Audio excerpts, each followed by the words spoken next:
Prime Minister, you've been very vocal about your 5 pledges, but some people have accused you of fudging every single question you're asked by repeating your 5 pledges over and over again until they lose their meaning, not that they had much meaning to start with. What do you say to that? Well, look, I've laid out 5 pledges, which are to halve inflation, grow the economy, reduce national debt, cut NHS waiting times, and stop the votes.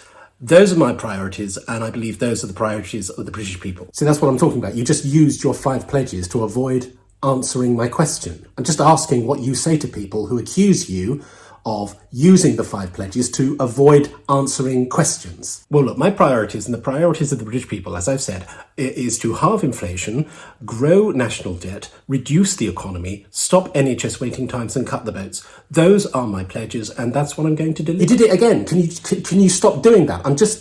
Are you concerned that answering every question with your 5 pledges is going to render them completely worthless because you say them too often? Well, look, my priorities and the priorities of the British people are the same.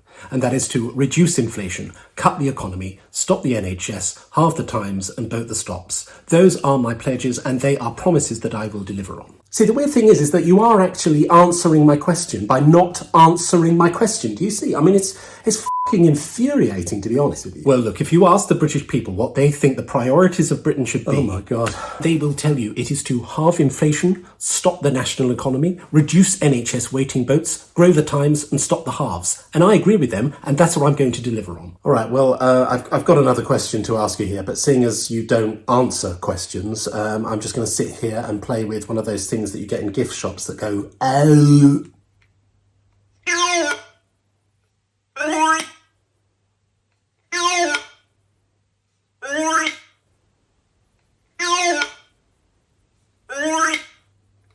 There you go. What's your answer to that? Well, look, my priorities are clear. I am going to stop inflation, cut the votes in half, reduce the time, and inflate the national NHS vote economy. Those are the priorities that the British public want me to deliver on, and I will. Prime Minister, thank you. Thank you.